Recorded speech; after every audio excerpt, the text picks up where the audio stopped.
Новую линию по производству молока открыли на днях в селе Батамай Ленского района. За час молочная линия производит порядка 1000 бутылок. Готовая продукция поставляется в дошкольные учреждения города. Тему продолжат наши коллеги из Ленска.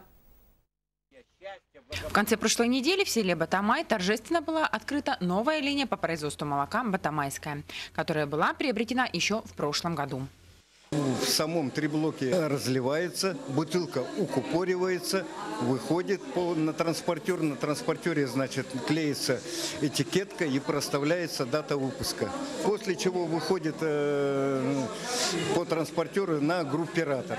Группиратор откапливает, подает оборачивая пленку, подает в термотоннель, где эта пленка обжимается и выходит уже готовая упаковка.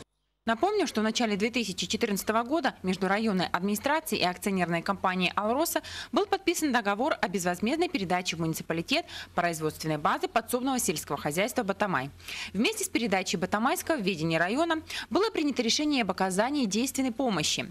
Так, в 2014 году было выделено 12 миллионов рублей для приобретения линии разлива пакетирования молока.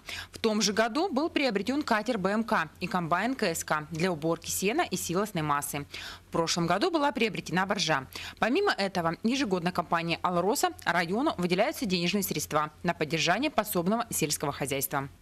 Вот уже 2 года учредителем Батамайского является муниципальное унитарное предприятие «Ленский молокозавод». Сегодня Батамайская – одна из крупных сельскохозяйственных организаций нашего района, а его продукция – одна из популярных и пользующихся спросом. Молоко общества с ограниченной ответственностью «Батамайское», оно уже пользуется большим спросом у ленчан.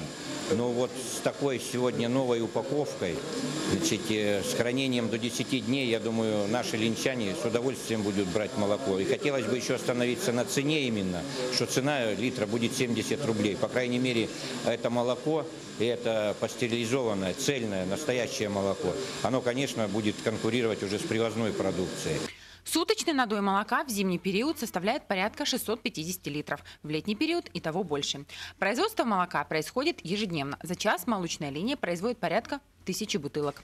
Готовая продукция поставляется в детские сады города. Отрабатывается вопрос поставки молока на предприятия нефтяной и газовой промышленности. Также молоко производства Батамайского можно увидеть на прилавках магазинов города. Светлана Балеева, Алексей Семенов, НВК Саха, Ленск.